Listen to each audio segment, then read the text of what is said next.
ஒரு முதல்வர் எடுக்கும் முடிவு தலையிடுவதற்கு எப்படி சரியாக இருக்கும்? முதல்வர் தவறு செய்யும் போது அதை தலையிட்டு கண்டிப்பதற்கு நீதிமன்றத்துக்கு உரிமை இருக்கிறது. திமுகவின் விசுவாசியே தானே இருந்தாரு சானுவாசு. திமுக சட்டமன்ற உறுப்பினரை போலவே செயல்பட்டார். இவர் இப்போது திமுகவுக்கு உடனே செல்ல முடியாததுக்கும் அதுதான் ஒரு காரணம். திமுகவே மத்திய பாஜக அரசுக்கு ஆதரவு கொடுப்பது போல ஒரு சூழல் இருக்குது. நீட்டை ஒழிப்பதற்கு எங்க கிட்டதான் இது இருக்கு, என்னது மந்திரம் இருக்கு, தந்திரம் இருக்கு, எல்லாமே இருக்கு, சாட்சியம் இருக்கு சொன்னாங்கல்ல. நீட்டை எதிர்ப்பதாக திமுக ஆடியது முழு நாடகம். விஜய் பார்த்துட்டு சினிமாவில் ஒருத்தர் கிளம்பி வந்துட்டே இருக்காங்க. அடுத்தது தனுஷ் அதற்கான அடி போடுகிறார் போல இருக்கு. திமுக இறக்கி விடலாம் அல்லது மத்தியில் ஆட்சியில் இருக்கக்கூடிய பாரதிய ஜனதா இறக்கி விடலாம். ரெண்டுமே வாய்ப்பு இருக்கின்றீங்க.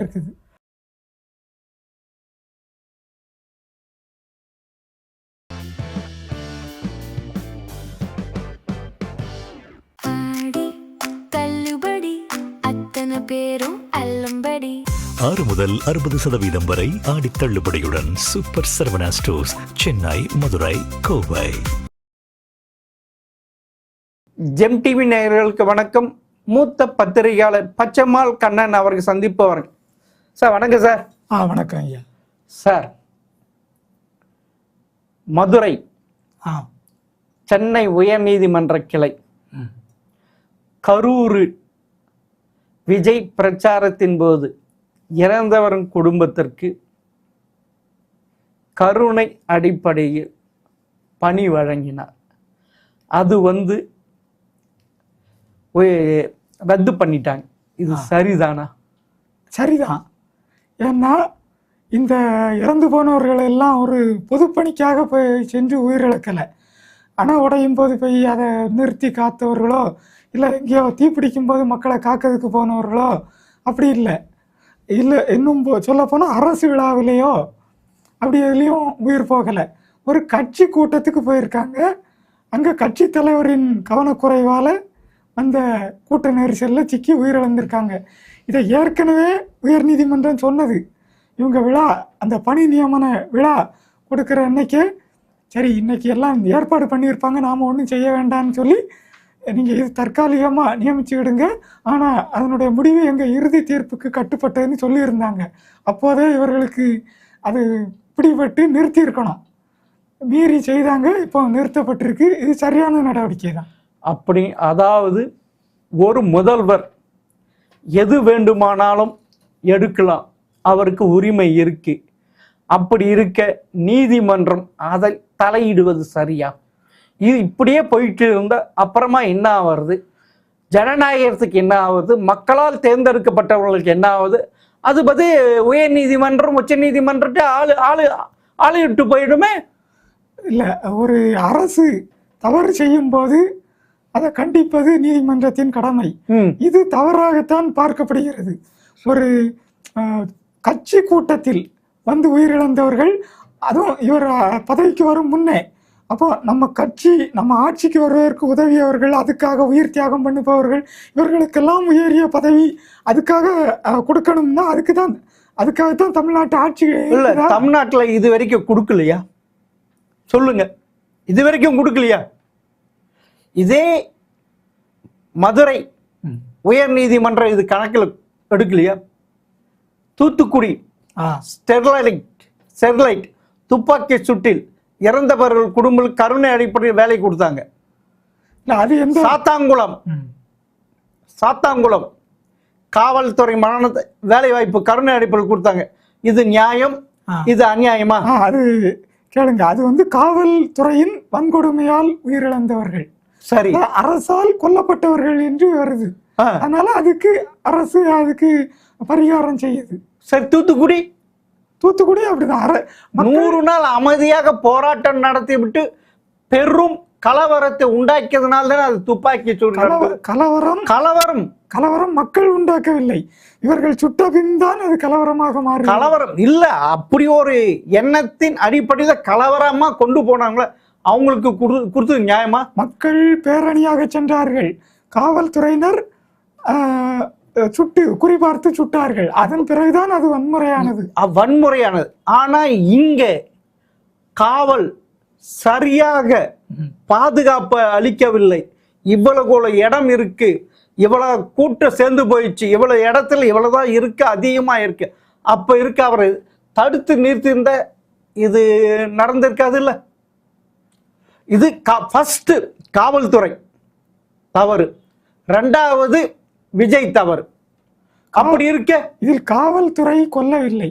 நீங்கள் முதலில் சொன்ன தூத்துக்குடி சாத்தான்குளம் இரண்டிலும் காவல்துறை அந்த அந்த இல்ல, நான் கரூர் சொல்றேன், கரூர் இன்சிடென்ட் சொல்றேன், கரூர் இன்சிடென்ட் சொல்றேன். கரூர் எப்படி பார்த்தாலும் ஒரு கட்சி கூட்டம், கட்சி கூட்டத்துக்கு அளவுக்கு மிஞ்சி எண்ணிக்கை அதிகமாகி நெருக்கடி ஏற்பட்டதில் இந்த உயிரிழப்பு ஏற்பட்டதற்கு அரசு பொறுப்பேற்க முடியாது. அரசு ஃபர்ஸ்ட் அரசு காவல் தான். ஏன்னா நீ சரியான பாதுகாப்பு கொடுக்கணும். இதே மாதிரி ஆயிடும், எவ்வளவு கட்டுக்கடங்காம கூட்டம் இருக்கு, அப்படி இருக்கிறப்ப நீங்க கேன்சல் பண்ணிட்டு போன்னு சொல்லியிருக்கலாம் இல்ல. சொல்லுங்க, ஃபர்ஸ்ட் குற்றவாளி அரசு காவல்துறை, செகண்ட் விஜய். இதுல எந்த மாற்று கருத்து இல்லை என்னோட. அப்போ திமுக அரசு செய்த தவறை இப்போது தேவக அரசு நேர் செய்கிறதா? ஆமா, திமுக அரசு செஞ்ச தவறு தானே. அந்த இறந்த குடும்பக்கு 10 லட்சம் கொடுத்தது இல்ல, 10 லட்சம் கொடுத்தது இல்ல. அதே மாதிரி தாவேக்க விஜய் 20 லட்சம் கொடுத்தாரு இல்ல. ஆமா, அதே போல இங்க கள்ளக்குறிச்சி கள்ளசாரத்தில் இறந்த அவனா போய் 10 லட்சம் கொடுத்தாரு இல்ல. அப்படி தமிழக அரசில் பல தவறான முன்னுதாரணங்கள் இருக்கு. ஆமா, அதாவது இப்ப உயர் நீதிமன்றம் சொல்லு இதை அடிப்படையா வைத்து பல இதுக்கு கொடுப்பார்கள் கருணை அடிப்படை.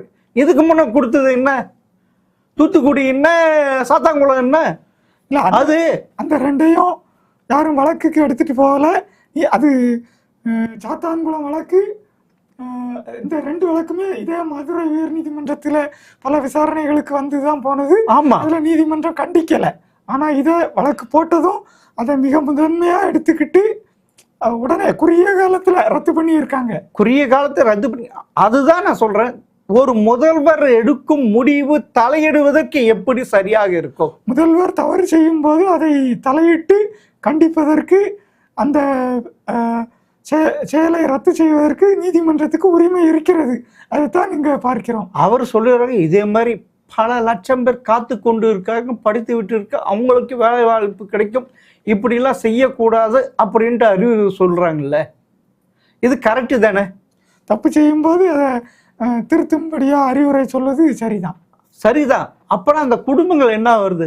அந்த 41 பேர் இறந்த குடும்பம், 31 குடும்பம் என்ன வருது சார்? இந்த குடும்பங்கள் அந்த தன் குடும்பத்தில் உள்ள உயிருக்குயிரானவரை, குடும்ப தலைவனை, பிள்ளைகளை பலி கொடுக்கும் போதே அவர்கள் பேரிழப்பை சந்திக்கிறார்கள்.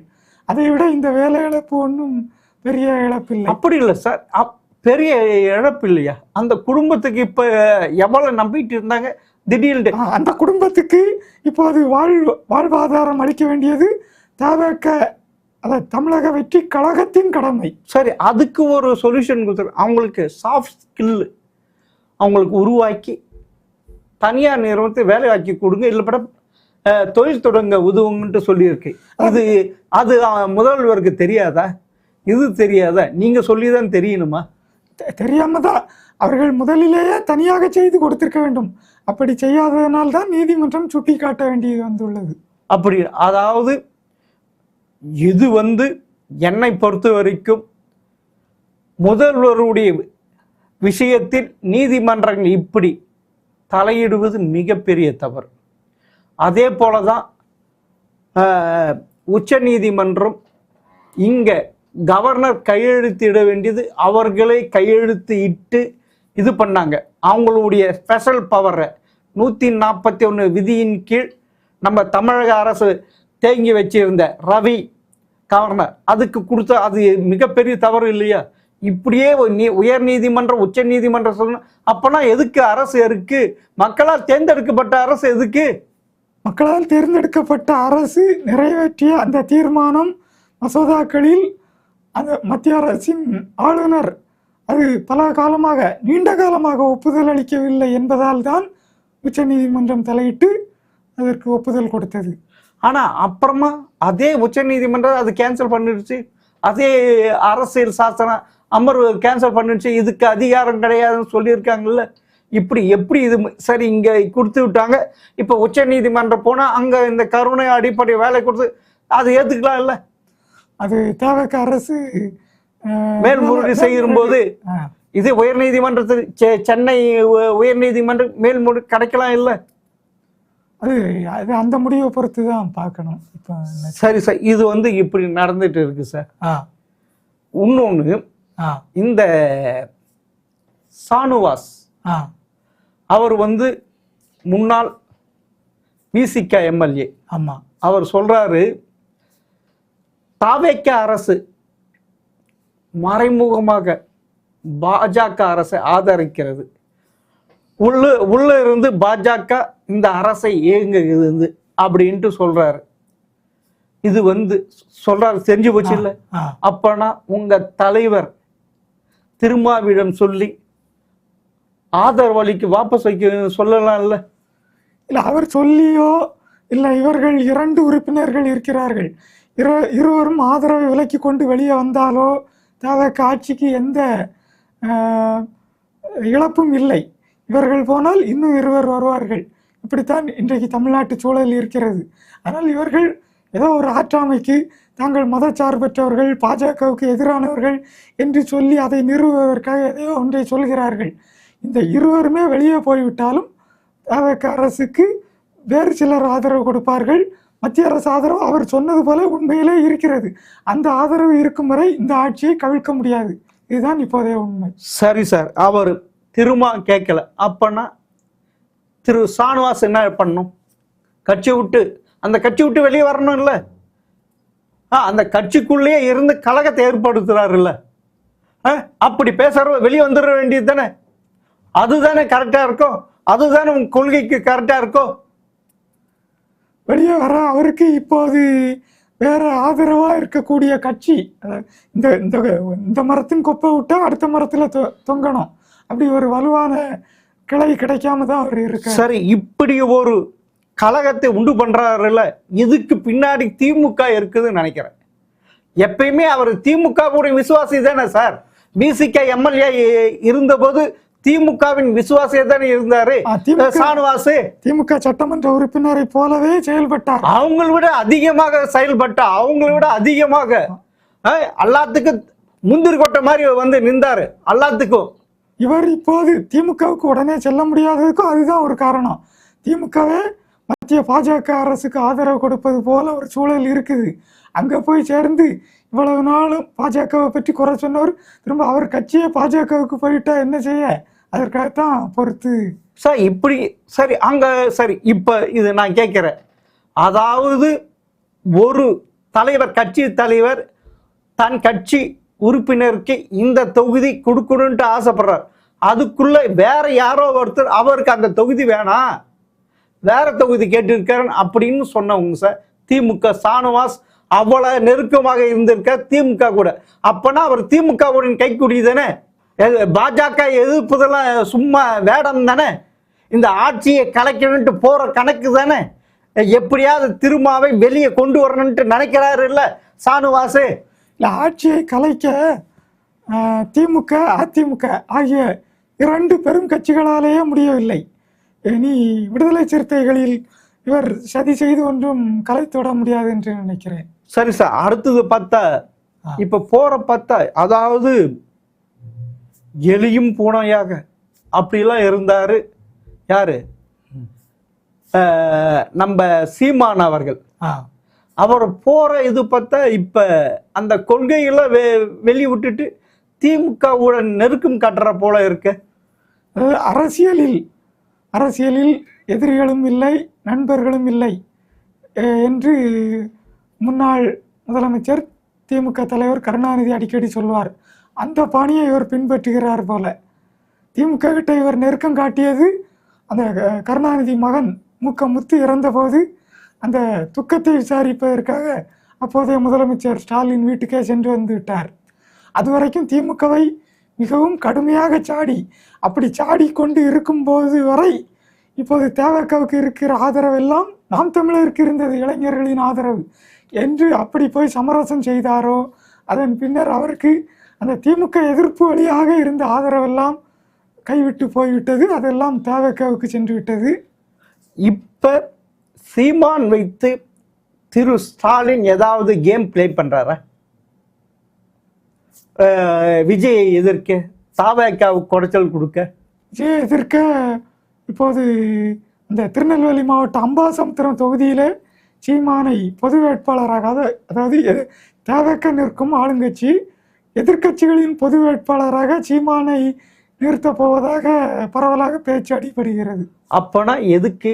அதாவது திரு ஸ்டாலினால கையாளாவதாகிவிட்டார் விஜயை எதிர்க்கிறதுக்கு. அவருடைய மகனும் ஒன்றுமில்ல டம்மி பீஸ் ஆகி போயிட்டார். இவரை சட்டமன்றத்துக்கு அனுப்பி விஜயை அட்டாக் செய்வது இப்படி ஒரு கணக்கு போட்டிருக்காரா? எடுத்துக்கலாமா? இப்போது இடைத்தேர்தல் ஒரு 6 தொகுதி 7 தொகுதிக்கு நடக்குது என்றால் அதில் குறைந்தது ஒரு தொகுதியிலாவது ஆளுங்கட்சியை தோற்கடித்து காட்டினால் எதிர்க்கட்சிகளின் வலு உள்ளது என்று தெரிய வரும்.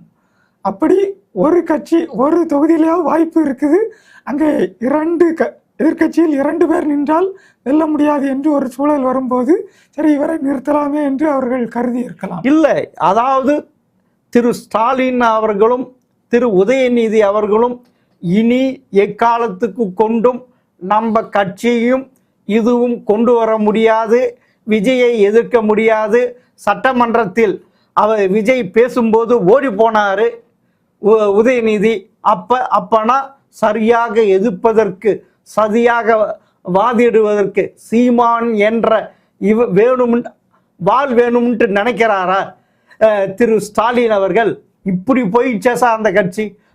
வாயாலே வடை சுட்டு ஆட்சிக்கு வந்த கட்சி சார் இது.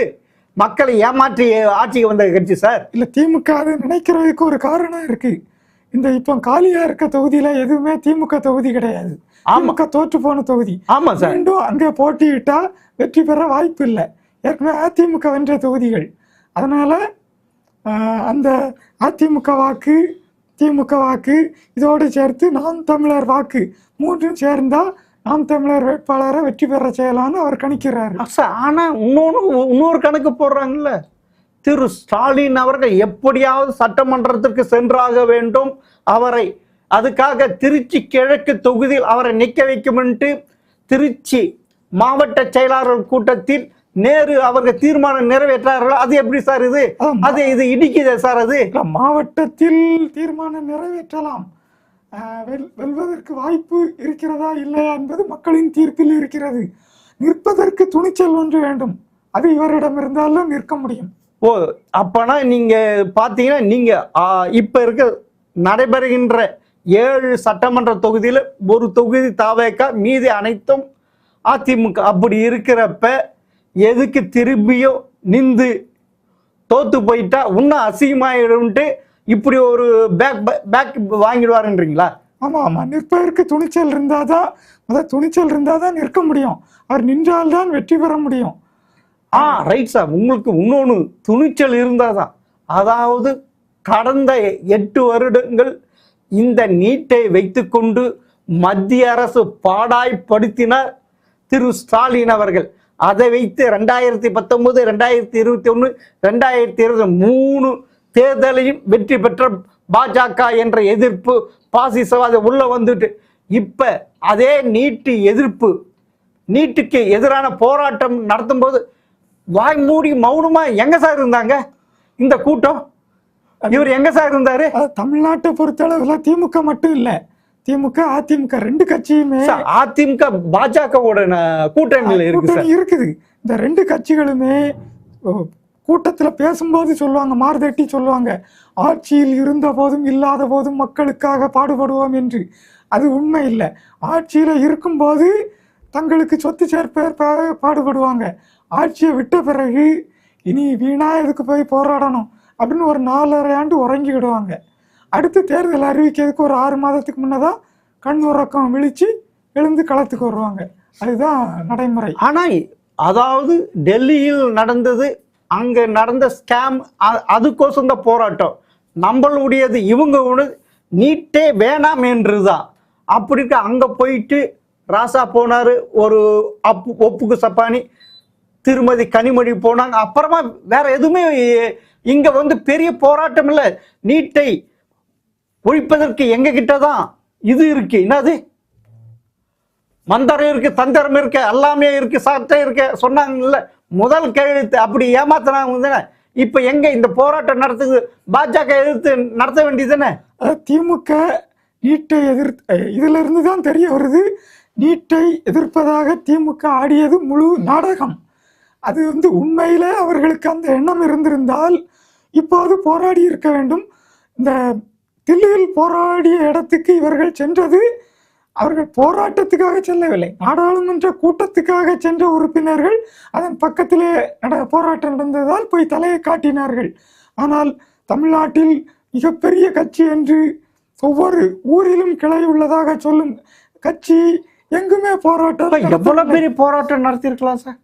திமுக நடத்திருந்தா எவ்வளவு தமிழ்நாடு ஃபுல்லா அடிமட்ட வரைக்கும் அவங்களுக்கு கிளை செயலாளர் கிளைகள் இருக்கு. எந்த ஒரு போராட்டமே நடத்தலையே சார். எல்லாம் ஆட்சி போயிடுச்சு. இங்க டிவிசி வந்துடும், தமிழக லஞ்ச ஒழிப்புத்துறை வந்துடும், அங்கிருந்து ஈடி வந்துருன்ட்டு அதனால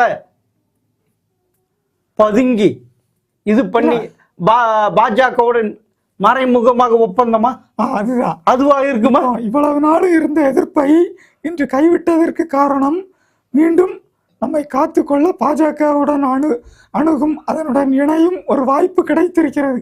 இந்த நேரம் போராட்டம் என்று போனால் ஒன்று நமது கோரிக்கையும் நிறைவேறாது, அதே போல் அதை அவர்கள் நிறைவேற்றாவிட்டால் பின்வாங்கவும் முடியாது, இவர்களுடன் இணைவதற்கான வாய்ப்பையும் பயன்படுத்த முடியாது என்று ஒரு கடுமையான சிக்கலில் கொண்டு சிக்கிவிடும்.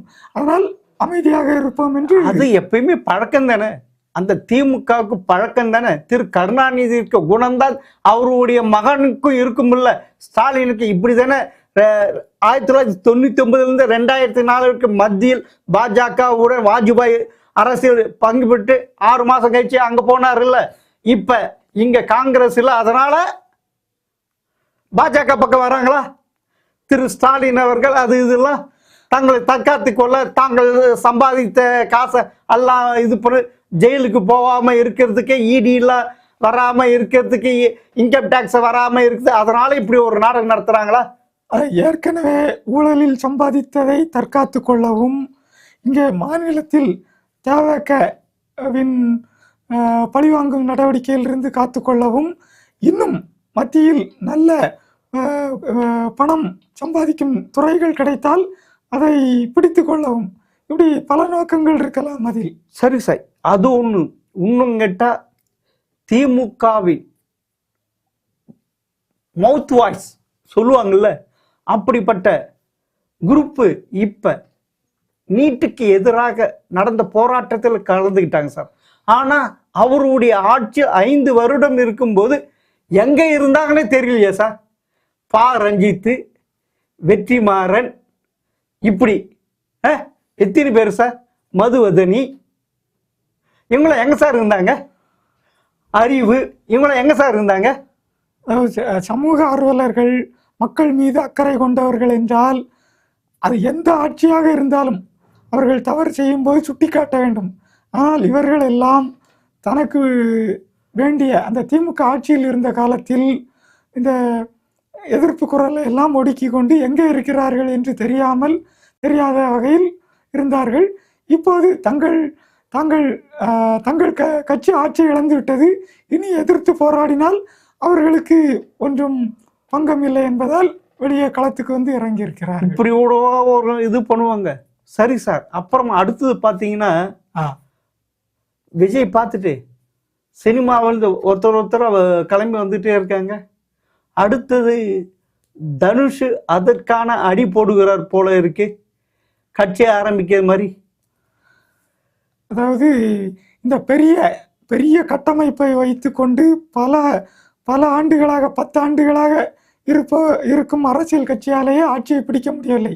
ஆனால் இந்த தடவை தமிழ்நாட்டில் 2 ஆண்டுகளில் தேவைக்கு ஆட்சியை பிடித்து விட்டது. அதே போல் நாமும் வந்து விடலாம் என்ற எண்ணம் பலருக்கும் இருக்கும்.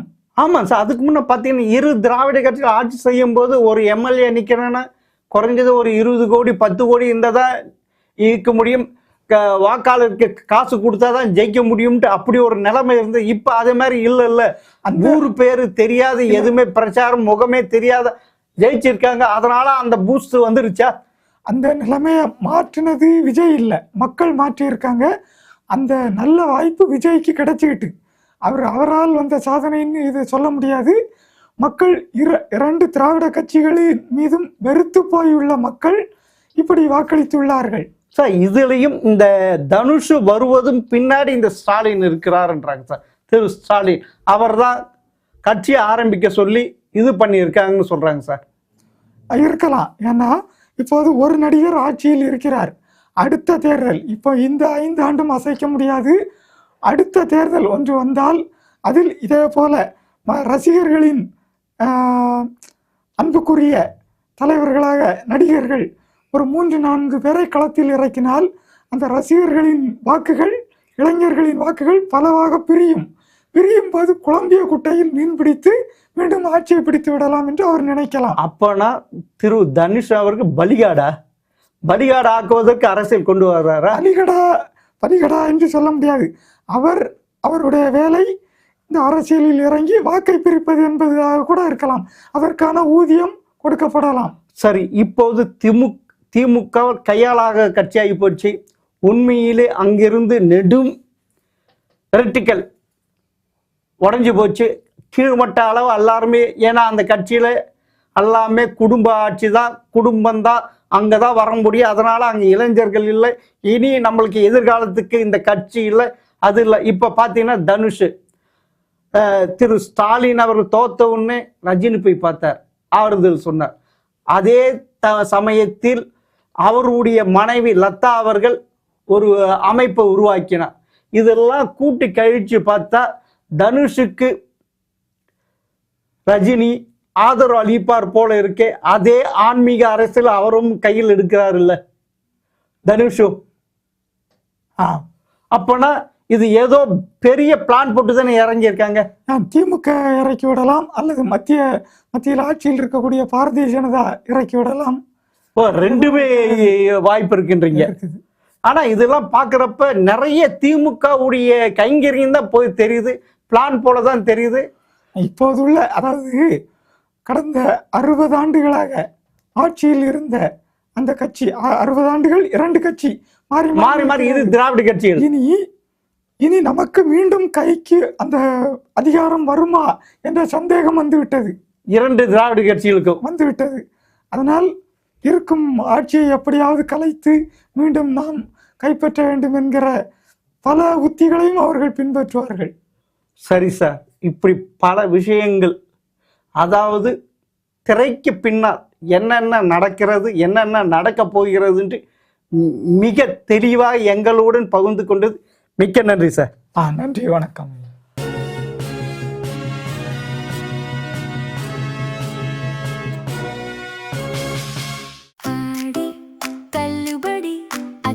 பேரும் அல்லம்படி 6 முதல் 60% வரை ஆடி தள்ளுபடியுடன் சூப்பர் சரவணா ஸ்டோர்ஸ், சென்னை, மதுரை, கோவை.